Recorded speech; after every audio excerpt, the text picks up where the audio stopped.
요즘 광복절이라 하면 그저 공휴일이라고 생각하는 젊은 친구들이 많은 것 같습니다. 그런데 조금만 생각해보면 그리 멀지 않은 과거더라고요.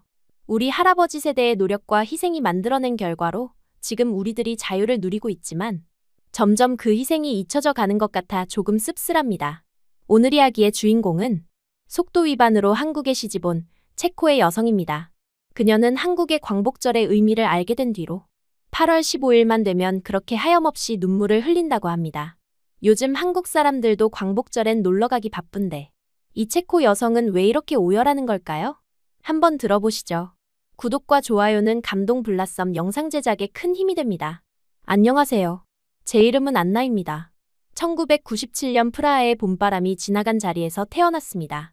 둘째이자 늦둥이 막내라는 꼬리표를 달고 세상에 나왔을 때 이미 저희 가족은 오랜 상처를 간직하고 있었어요. 1968년 프라하의 봄이라 불리는 그날, 저의 할아버지는 군사 개입에 맞서 거리로 나갔다가 돌아오지 못했습니다. 그날의 진실을 알기까지 오랜 시간이 걸렸어요. 우리 집 벽에 걸린 흑백 사진 속 할아버지의 모습은 늘 의문과 경애로 가득했습니다. 안나, 너의 할아버지는 영웅이었단다. 할머니는 종종 저에게 이렇게 속삭이셨어요.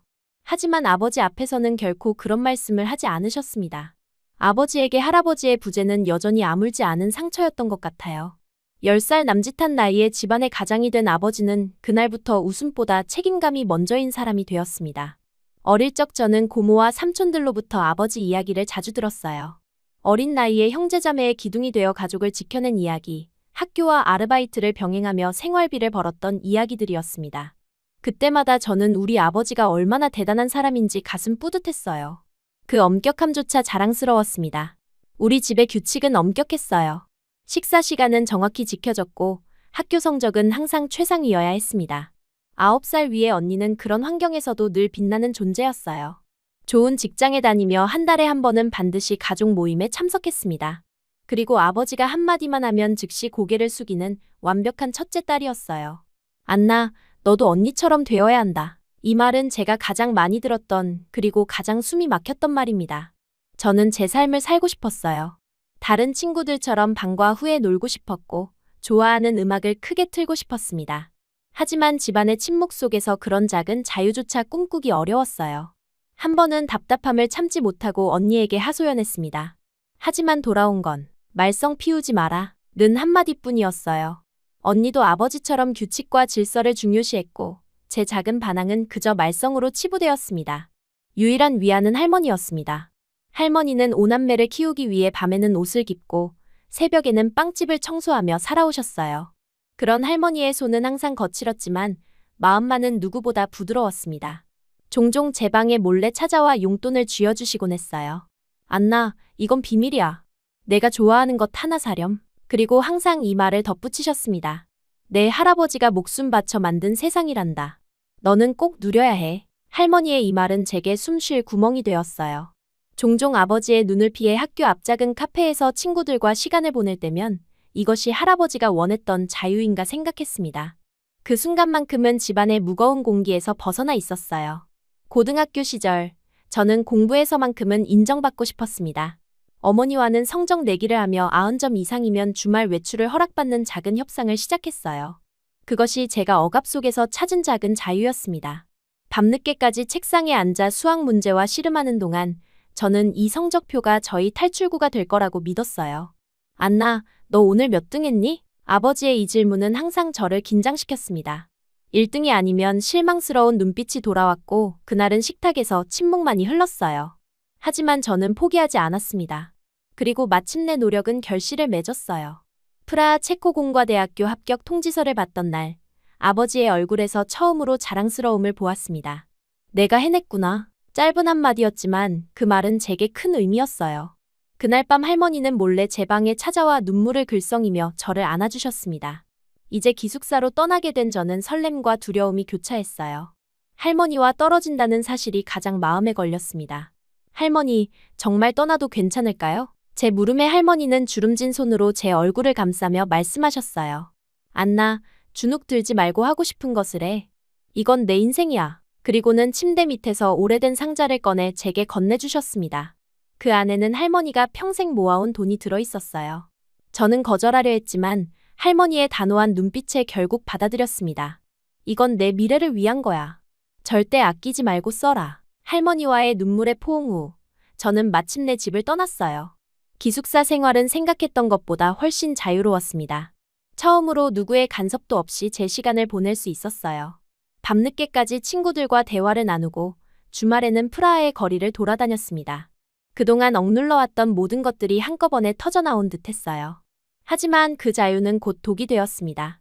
수업에 늦기 일쑤였고 과제는 밀리기 시작했어요. 한 달이 지나자 제 성적은 바닥을 쳤고 처음으로 시험에서 F를 받았습니다. 그날 밤 기숙사 화장실 거울 앞에서 저는 망가져가는 제 모습을 보며 깊은 실망감에 빠졌어요. 아버지의 목소리가 귓가에 맴돌았습니다. 자유에는 책임이 따른다. 그때서야 저는 아버지의 말이 옳았음을 깨달았어요. 자유는 그저 하고 싶은 것을 하는 것이 아니라 스스로의 선택에 책임을 지는 것이었습니다. 그날부터 저는 다시 학업에 몰두하기 시작했어요. 기숙사 방에 시간표를 붙이고 도서관에서 밤을 새우며 밀린 과제를 따라잡았습니다. 그리고 한 학기 만에 성적을 다시 올렸어요. 이 과정에서 저는 진정한 자유가 무엇인지 조금씩 배워갔습니다. 그것은 단순히 규칙에서 벗어나는 것이 아니라 스스로의 원칙을 세우고 그것을 지켜나가는 힘이었어요. 이런 깨달음은 제가 성장하는 데 큰 도움이 되었습니다. 대학 2학년이 되어 다시 학업에 몰두하던 어느 날, 저는 운명적인 만남을 하게 되었습니다. 컴퓨터 알고리즘 수업에서 국제 학생들과 함께하는 프로젝트가 시작됐어요. 그날 교수님이 팀을 발표했을 때 제 이름 옆에 김석진이라는 낯선 이름이 있었습니다. 처음엔 단순히 한국에서 온 교환학생이라는 정도만 알았어요. 팀 첫 미팅 날 그는 정확히 약속 시간 10분 전에 도착해 있었습니다. 깔끔한 셔츠에 노트북을 꺼내놓고 무언가를 열심히 타이핑하고 있었어요. 그의 첫인상은 진중하면서도 따뜻했습니다. 자기소개를 할 때 그는 서툰 체코어로 안녕하세요. 저는 한국에서 온 김석진입니다. 라고 말했어요. 그 순간부터 저는 그의 노력에 호감을 느꼈습니다. 우리 팀의 과제는 음성인식 알고리즘을 개발하는 것이었어요. 석진은 첫날부터 놀라운 리더십을 보여주었습니다. 다른 팀원들이 어떤 분야에 강점이 있는지 파악하고 각자의 역할을 효율적으로 분배했어요. 강압적이지 않으면서도 프로젝트를 체계적으로 이끄는 모습에서 저는 묘하게 아버지의 그림자를 보았습니다. 하지만 석진은 달랐어요. 그는 의견을 존중했고 실수를 탓하지 않았습니다. 프로젝트가 진행될수록 저희는 자연스럽게 가까워졌어요. 도서관에서 밤늦게까지 코딩을 하며 서로의 이야기를 나누게 되었습니다.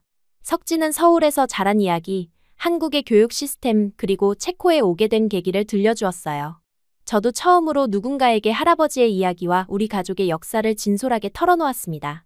그는 제 이야기를 진지하게 들어주었어요. 어느 날 밤 과제를 마치고 캠퍼스를 걷던 중 갑자기 비가 내리기 시작했습니다. 우산이 없던 저희는 근처 작은 카페로 뛰어들었어요. 비에 젖은 머리를 털며 웃고 있을 때 석진이 조심스럽게 제 머리카락에서 물방울을 닦아주었습니다. 그 순간 우리의 눈이 마주쳤고 무언가가 바뀌었어요. 그날 밤 그는 저를 기숙사까지 바래다주며 처음으로 손을 잡았습니다. 이후 우리는 공식적으로 데이트를 시작했어요. 주말이면 프라하의 구석구석을 함께 돌아다녔습니다.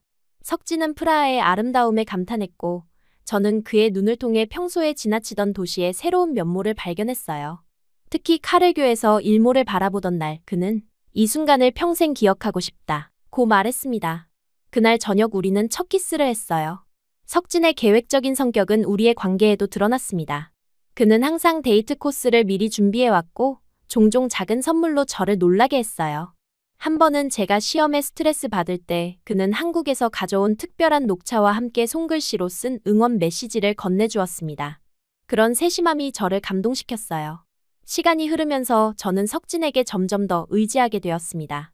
그의 체계적인 접근 방식과 인내심은 제가 혼란스러울 때마다 안정감을 주었어요.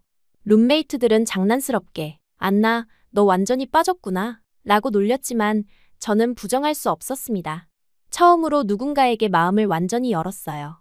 석진의 교환학생 기간이 끝나가던 무렵 우리는 이별에 대해 불안해하기 시작했습니다. 마지막 한 달 우리는 거의 모든 시간을 함께 보냈어요. 도서관에서 공부하고 프라하의 공원에서 피크닉을 즐기고 서로의 미래에 대해 이야기했습니다. 마지막 주에 석진은 저에게 놀라운 제안을 했어요. 안나, 다음 학기에 한국으로 교환학생을 와보지 않을래? 서울은 정말 활기차고 안전한 도시야. 너는 분명 좋아할 거야. 그의 제안은 설렘과 두려움을 동시에 가져왔습니다. 한편으로는 새로운 나라에서의 경험이 기대됐지만 다른 한편으로는 할머니와 더 멀어진다는 생각에 망설여졌어요. 그리고 무엇보다 아버지의 반응이 걱정되었습니다. 하지만 석진의 확신에 찬 미소를 보며 저는 용기를 내기로 했어요. 방학이 시작되고 석진이 한국으로 돌아간 후 저는 교환학생 신청서를 작성하고 필요한 서류를 모두 준비했습니다. 그리고 마침내 가족에게 이 계획을 알려야 할 시간이 왔어요. 예상대로 아버지는 격렬하게 반대했습니다. 한국? 그게 어디야? 너무 멀고 위험해. 절대 안 돼. 아버지의 목소리가 집안에 울려 퍼졌어요. 언니는 말없이 고개를 숙였고 어머니는 안타까운 눈빛으로 저를 바라보았습니다. 그때 할머니가 조용히 거실로 들어오셨어요. 얘야, 왜 그렇게 소리를 지르니? 너 젊을 때 한국 자동차 공장 일자리에 지원했다가 떨어져서 그러는 거냐? 몰랐는데 아들이 뒤끝이 있구나. 할머니의 이 한마디에 거실의 분위기가 순식간에 바뀌었습니다. 아버지의 얼굴이 붉어졌고 어머니는 웃음을 참느라 애쓰는 모습이었어요. 언니도 놀란 듯 눈을 크게 떴습니다. 저는 처음 듣는 아버지의 과거사에 호기심이 생겼어요. 결국 할머니의 중재로 아버지는 한 가지 조건을 걸었습니다. 한 학기만 다녀오고 매주 전화를 하라는 것이었어요. 저는 기뻐서 할머니를 꼭 안아드렸습니다. 그날 밤 할머니는 제게 비밀을 하나 알려주셨어요. 사실 너희 할아버지도 젊었을 때 해외에 나가고 싶어 했단다. 하지만 그때는 철에 장막이 있어서. 내 아버지는 그걸 모르지만 할아버지는 내가 세상을 보길 원하셨을 거야. 저는 마침내 인천국제공항에 도착했습니다. 한국에서의 생활은 상상했던 것보다 훨씬 더 활기차고 자유로웠어요. 서울의 24시간 편의점, 안전한 대중교통, 그리고 활기찬 대학 캠퍼스 문화에 저는 금방 매료되었습니다. 석진의 가족도 저를 따뜻하게 맞아주셨어요. 특히 그의 어머니는 주말마다 저를 초대해 한국 요리를 가르쳐 주셨습니다. 체코에서의 엄격한 분위기와 달리 석진의 가정은 웃음소리가 끊이지 않았어요. 그의 아버지는 유머 감각이 뛰어났고 어머니는 항상 제 이야기에 귀 기울여 주었습니다. 교환학생으로서 저는 한국어 수업을 듣고 컴퓨터 공학 과목을 영어로 수강했어요. 석진은 제가 한국 생활에 적응하도록 모든 면에서 도와주었습니다. 주말에는 경복궁, 남산타워, 한강공원 등 서울의 명소를 함께 둘러보았어요. 특히 북촌한옥마을에서 전통 의상을 입고 사진을 찍던 날은 잊을 수 없습니다. 그러나 3개월쯤 지났을 때 저는 갑자기 몸이 좋지 않아졌어요. 아침마다 메스꺼움을 느꼈고 피로감이 심해졌습니다. 처음에는 단순한 시차 적응이나 음식 변화 때문이라고 생각했어요. 하지만 증상이 계속되자 석진은 걱정하며 저를 병원에 데려갔습니다. 의사의 진단은 충격적이었어요. 임신이었습니다. 진료실에서 나오는 순간 제 머릿속은 혼란스러웠어요. 기쁨, 공포, 당혹감이 한꺼번에 밀려왔습니다. 석진은 놀랐지만 제 손을 꼭 잡고 함께 해결하자 라고 말했어요. 그날 밤 우리는 밤새 이야기를 나누었습니다. 다음 날 석진은 부모님께 이 사실을 알리기로 했어요. 저는 너무 긴장해서 손톱을 물어뜯었습니다. 하지만 예상과 달리 석진의 부모님은 놀라움 후에 따뜻한 반응을 보여주셨어요. 특히 그의 어머니는 제 어깨를 토닥이며 걱정 말아요. 우리가 있잖아요. 라고 말씀하셨습니다. 석진의 아버지는 아들을 강하게 꾸짖은 후 책임을 져야 한다 며 결혼을 권유하셨어요. 이제 가장 큰 산이 남았습니다. 체코의 부모님, 특히 아버지에게 이 사실을 알리는 일이었어요. 석진의 부모님은 직접 체코에 가서 정식으로 인사드리자고 제안하셨습니다. 그렇게 저희는 11월 초 서늘한 프라하 공항에 도착했어요. 집으로 가는 길, 제 심장은 마구 뛰었습니다. 현관문을 열자 할머니가 제일 먼저 반겨주셨어요. 눈치 빠른 할머니는 제 얼굴을 보더니 곧바로 제 손을 꼭 쥐어주셨습니다. 아버지와 어머니, 그리고 마침 방문 중이던 언니까지 모두 거실에 모였어요. 안나, 갑자기 이렇게 돌아온 이유가 뭐니? 아버지의 질문에 제 입은 바짝 말랐습니다. 석진과 눈을 마주치고 깊은 숨을 들이마신 후 말하려는 찰나 할머니가 먼저 입을 여셨어요. 혹시 애가 진 거 아니냐? 순간 거실이 얼어붙었습니다. 아버지의 얼굴이 창백해졌고 어머니는 놀라 입을 막았어요. 저는 고개를 끄덕일 수밖에 없었습니다. 아버지가 자리에서 벌떡 일어나려는 순간 할머니가 다시 말씀하셨어요. 야, 아들아. 너도 첫째는 속도 위반이었잖아. 내가 어떻게 모를 줄 알았니? 너희 결혼식이 4월이었는데 첫애가 11월에 태어났으니. 순간 모두의 시선이 아버지에게 쏠렸습니다. 아버지의 얼굴이 빨갛게 변했어요. 어머니는 웃음을 참지 못하고 우리도 그랬잖아요. 여보, 라고 하셨어요. 아버지는 잠시 말을 잃었다가 한숨을 쉬며 자리에 앉았어요. 그리고 할머니는 저희 아빠도 속도 위반으로 낳은 거라면서 집안대대로 내려오는 거라고 웃으셨어요. 그래, 피는 못 속이는구나. 다음 날 저녁, 석진의 부모님도 체코에 도착하셔서 정중하게 정식으로 결혼 승낙을 구했습니다. 두 집안이 처음 만난 자리는 어색했지만 석진 아버지의 유머와 할머니의 활발한 대화로 분위기가 금방 풀렸어요. 특히 할머니는 석진 어머니와 금세 친해져서 서로의 손주 이야기를 나누며 웃음꽃을 피웠습니다. 결혼식은 할머니의 건강을 고려해 체코에서 열리기로 했어요. 작은 교회에서의 식은 소박했지만 따뜻했습니다. 할머니는 눈물을 글썽이며 저를 안아주셨고 아버지는 처음으로 석진의 손을 진심으로 잡아주었어요. 그날 저는 두 문화가 하나로 어우러지는 아름다움을 느꼈습니다. 결혼 후 저는 학업을 잠시 중단하고 석진과 함께 한국으로 건너갔어요. 시댁에서는 저를 위해 특별히 방을 준비해 주셨고 석진의 어머니는 임신 중인 저를 친딸처럼 챙겨주셨습니다. 언어의 장벽이 있었지만 사랑의 언어는 통했어요. 특히 임신 중 한국의 태교와 관리법 그리고 산부인과도 같이 가주시는 시어머니의 정성에 저는 깊은 감동을 받았습니다. 그리고 우리의 딸 소피아가 태어났어요. 작은 눈과 오뚝한 코를 가진 소피아는 석진을 쏙 빼닮았습니다. 출산 후 석진의 어머니는 한 달간 산후조리를 도와주셨고 한국의 미역국을 매일 끓여주셨어요. 석진은 학업을 마무리하느라 바빴지만 매일 밤 퇴근 후 아기를 안고 그날 있었던 일을 이야기해 주었습니다. 석진은 졸업 후 중견기업 IT 부서에 취업했어요. 저는 육아에 전념하며 시어머니와 함께 한국 문화를 배웠습니다. 가끔은 체코가 그립기도 했지만 화상통화로 할머니와 부모님께 소피아의 성장 모습을 보여드릴 수 있어 위안이 되었어요. 특히 할머니는 화면 속 소피아를 보며 늘 할아버지를 닮았구나 라고 말씀하셨습니다. 한국에서의 생활이 어느덧 익숙해지고 있을 무렵이었습니다. 소피아가 태어난 반년이 지났고 저는 시어머니 덕에 완전히 회복한 몸으로 육아에 적응해가고 있었어요. 8월의 어느 날 집안에서 특별한 분위기가 느껴졌습니다. 평일인데도 시어머니와 시아버지 그리고 석진도 출근도 하지 않고 늦잠을 잤습니다. 육아의 회복에 정신없던 저는 한국의 공휴일도 잘 모르고 있었어요. 수육을 하시는 시어머니와 오늘은 가볍게 가족끼리 반주라도 하자고 하시는 시아버지에게 오늘 특별한 날인가요? 제가 조심스레 물었어요. 시어머니는 미소를 지으며 오늘이 광복절이라고 설명해 주셨습니다. 일본의 식민 지배에서 해방된 것을 기념하는 날이라고요. 저는 궁금증이 생겨 식탁에 앉아 더 자세한 이야기를 들었어요. 시아버지는 본인의 아버지, 즉 석진의 할아버지가 일제강점기 시절 독립운동에 참여했던 이야기를 들려주셨습니다. 비록 큰 역할은 아니었지만 독립군에게 식량과 의약품을 전달하는 연락책으로 활동하셨다고 해요. 그 이야기를 듣는 순간 제 머릿속에 할아버지의 모습이 떠올랐습니다. 체코의 프라하의 봄에서 자유를 위해 거리로 나갔던 제 할아버지, 그리고 그 뒤 홀로 5남매를 키워낸 할머니의 고단했던 삶이 생각났어요. 갑자기 가슴이 먹먹해졌습니다. 어쩌면 이렇게 역사의 아픔이 대양을 건너 닮아있을까 하는 생각에 눈시울이 뜨거워졌어요. 시어머니가 건네주신 소주 몇 잔을 마시고 나니 그동안 쌓아두었던 감정이 한꺼번에 터져나왔습니다. 저는 시부모님 앞에서 대성통곡을 하고 말았어요. 체코의 할아버지가 자유를 위해 목숨을 바친 이야기, 젊은 나이에 홀로 남은 할머니가 정부의 감시와 차별 속에서도 5아이를 키워낸 고된 세월, 그리고 그 시간이 제 아버지를 얼마나 단단하고 엄격한 사람으로 만들었는지를 흐느끼며 말했습니다. 우리 할머니, 평생 밤에는 옷을 깁고 새벽에는 빵집 청소를 하셨어요. 지금도 손가락 몇 개를 잘 펴지도 못하시는데 그래도 항상 저보곤 세상을 다 누리고 다니라고만 웃으셨어요. 말을 이어가기도 힘들 정도로 저는 울었어요.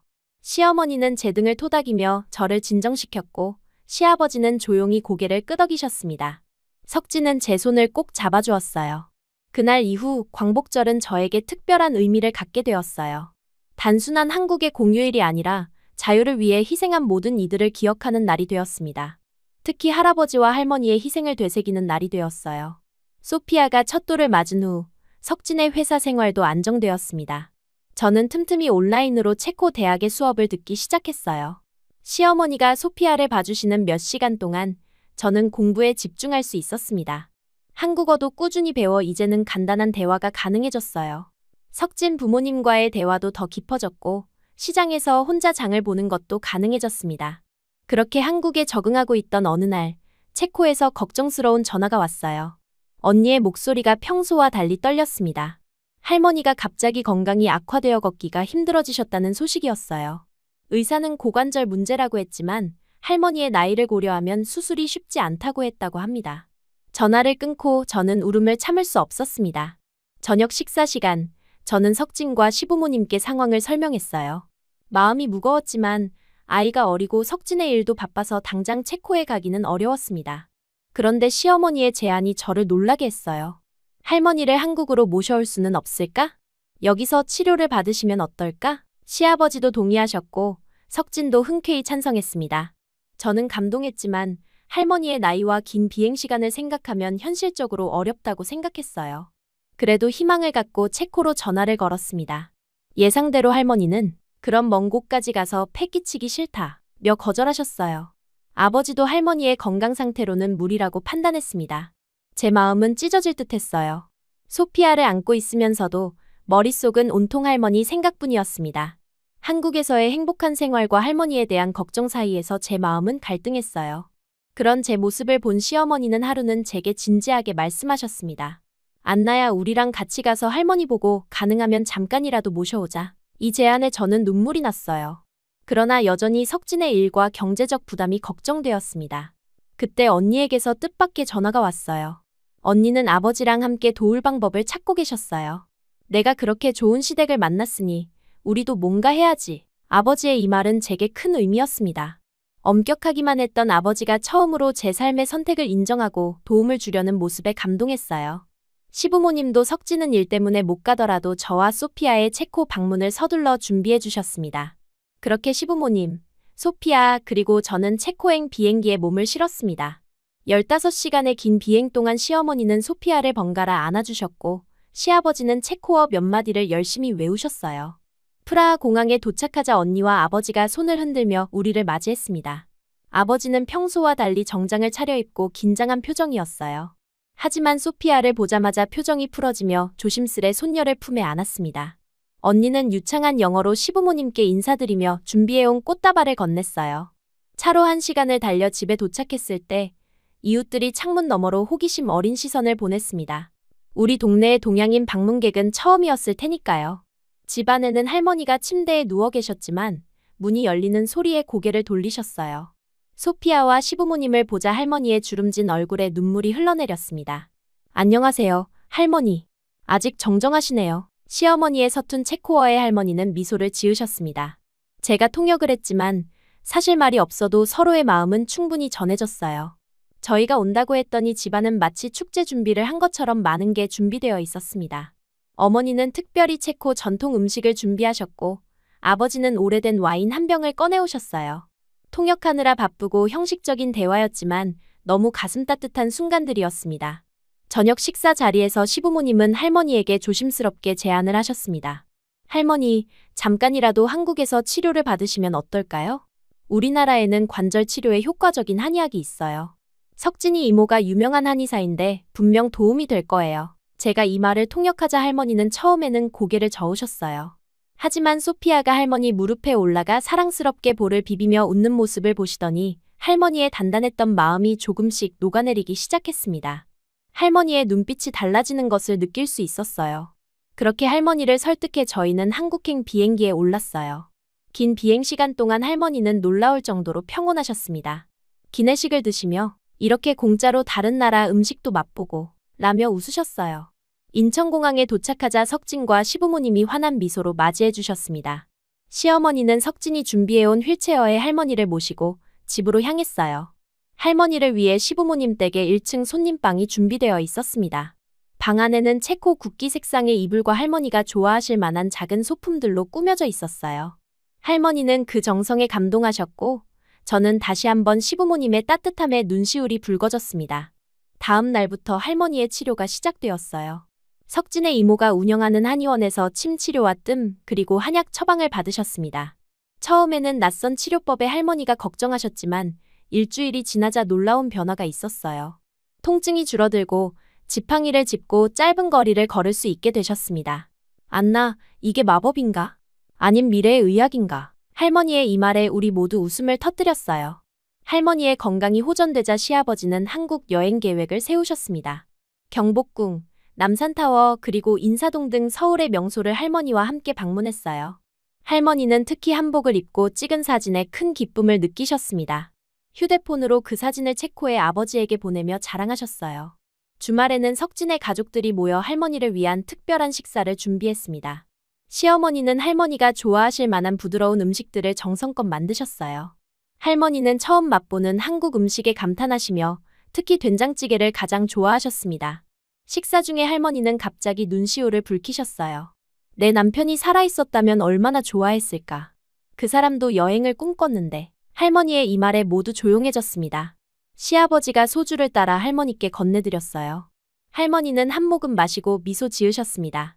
죽은 남편과 손주 덕에 이렇게 다른 나라까지 와보네. 인생은 참 알 수 없구나. 그날 밤, 저는 할머니와 함께 오랜 시간 이야기를 나눴습니다. 할머니는 젊은 시절의 이야기, 할아버지와의 추억 그리고 프라하의 봄 당시의 생생한 기억들을 들려주셨어요. 저는 그동안 들어보지 못했던 가족의 역사를 더 깊이 이해하게 되었습니다. 할머니는 마지막에 제 손을 꼭 잡으며 말씀하셨어요. 안나, 내가 여기서 행복해 보여서 나도 기쁘구나. 내 할아버지의 꿈이 이루어진 것 같아. 한국에서의 한 달이 빠르게 지나갔습니다. 할머니의 건강은 놀랍게 호전되어 이제는 짧은 산책도 가능해지셨어요. 시부모님과 할머니 사이의 정도 깊어져 언어는 통하지 않아도 마음으로 대화하는 모습이 감동적이었습니다. 특히 시어머니와 할머니는 소피아를 함께 돌보며 특별한 유대감을 형성했어요. 할머니의 귀국날 공항에서 할머니는 시부모님을 꼭 안아주셨습니다. 말로 표현할 수 없는 감사함이 그 포옹에 담겨 있었어요. 시어머니는 할머니에게 작은 선물 상자를 건네셨습니다. 그 안에는 한국 전통 매듭과 함께 가족 사진이 담긴 액자가 있었어요. 할머니는 그 선물을 가슴에 품고 눈물을 훔치셨습니다. 그리고 시부모님의 배려로 다시 체코에 잠시 다녀올 수 있었어요. 비행기 안에서 할머니는 창밖을 바라보며 말씀하셨어요. 안나, 내가 이렇게 비행기를 타고 다른 나라를 가볼 줄 누가 알았겠니? 인생은 참 신기한 거야. 그 말씀에 저도 고개를 끄덕였습니다. 체코로 돌아가는 비행기 안에서 할머니는 평온한 표정으로 잠이 드셨어요. 저는 그 모습을 보며 이번 여행이 할머니에게도 그리고 우리 가족 모두에게도 특별한 선물이었음을 느꼈습니다. 체코로 돌아온 뒤 할머니는 한국에서의 추억을 자주 이야기하셨습니다. 집거실에는 한국에서 찍은 사진들이 새롭게 놓였고 할머니의 침대 옆에는 시어머니가 선물한 전통 매듭이 걸려 있었어요. 아버지도 할머니의 달라진 모습에 놀라워했습니다. 한국에서의 치료 덕분인지 할머니의 건강은 한동안 좋아 보였어요. 저는 다시 한국으로 돌아왔지만 매일 화상통화로 할머니와 연락을 주고받았습니다. 그렇게 괜찮을 줄 알았는데 다시 광복절이 돌아오기 한 달 전 언니에게서 급한 전화가 왔어요. 할머니의 상태가 갑자기 나빠졌다는 소식이었습니다. 의사는 고령으로 인한 전반적인 신체 기능 저하라고 했지만 정확한 원인은 알 수 없다고 했어요. 저는 당장 체코행 비행기를 예약했습니다. 석진은 일 때문에 함께 가기 어려웠지만 시어머니가 기꺼이 소피아를 돌봐주겠다고 하셨어요. 저는 무거운 마음으로 체코의 병원으로 향했습니다. 병원에 도착했을 때 할머니는 생각보다 평온해 보이셨어요. 저를 보자 밝게 웃으시며 손을 내밀었습니다. 할머니의 손은 여전히 따뜻했지만 더 가벼워진 것 같았어요. 의사는 할머니의 상태가 안정적이지만 나이를 고려하면 언제든 상황이 바뀔 수 있다고 했습니다. 저는 가능한 한 많은 시간을 병실에서 보내기로 했어요. 할머니는 병상에서도 여전히 이야기꾼이셨습니다. 젊은 시절의 추억, 할아버지와의 첫 만남, 그리고 아버지가 어렸을 때의 이야기를 들려주셨어요. 때로는 프라하의 봄 당시의 기억을 더 생생하게 들려주기도 했습니다. 그동안 들어보지 못했던 이야기들이 많았어요. 할머니는 한국에서의 경험도 자주 언급하셨습니다. 그 나라는 참 신기했어. 모든 게 빠르고 편리했지. 그리고 사람들이 정이 많았어. 할머니는 특히 시어머니와의 추억을 자주 이야기하셨어요. 언어는 통하지 않아도 손짓과 눈빛으로 마음을 나눌 수 있었다고 하셨습니다. 할머니는 한국의 치료법이 신기했다고, 침을 맞을 때 처음엔 무서웠지만 곧 편안함을 느꼈다고 회상하셨어요. 7월의 마지막 주, 할머니의 상태는 점점 약해졌습니다. 말씀도 줄어들고 대부분의 시간을 주무셨어요. 저는 할머니의 손을 잡고 한국에서의 일상, 소피아의 성장 그리고 석진과의 생활을 이야기해드렸습니다. 때로는 소피아와 시어머니가 보낸 영상을 보여드리기도 했어요. 할머니는 화면을 보며 미소 지으셨습니다. 8월 10일 아침, 할머니는 갑자기 또렷한 정신으로 깨어나셨어요. 병실 창문을 열어달라고 하셨고, 프라하의 아침 공기를 깊게 들이마셨습니다. 그리고 제게 가까이 오라 손짓하셨어요. 안나, 나 이제 갈 때가 된 것 같구나. 내 할아버지 보면 자식들 잘 키웠다고 해주겠지. 저는 눈물이 왈칵 쏟아져 말을 할 수 없었습니다. 할머니는 오히려 저를 위로하셨어요. 울지 마라. 내 인생은 참 행복했단다. 아들, 딸과 손주들이 웃는 세상에 살았으니 여한이 없다. 할머니는 잠시 숨을 고르시더니 계속 말씀하셨습니다. 내가 한국에서 행복한 모습을 봤으니 난 이제 편히 갈 수 있겠구나. 내 할아버지에게 좋은 소식을 전해줄 수 있겠어. 그날 저녁 가족들이 모두 모인 가운데 할머니는 평온하게 눈을 감으셨어요. 마지막 순간까지 미소를 잃지 않으셨습니다. 광복절이 오기 바로 전에 할머니는 우리 곁을 떠나셨어요. 장례식은 할머니의 바람대로 소박하게 진행되었습니다. 석진은 급히 한국에서 날아와 제 곁을 지켜주었어요. 시부모님은 소피아를 돌봐야 해서 오지 못했지만 편지를 보내주셨습니다. 편지에는 할머니와 함께한 소중한 시간에 대한 감사의 마음이 담겨 있었어요. 할머니를 보내고 난 뒤 저는 오랫동안 할머니의 방에 앉아 있었습니다. 벽에 걸린 할아버지 사진 그리고 그 옆에 새롭게 자리 잡은 한국에서의 가족 사진을 바라보았어요.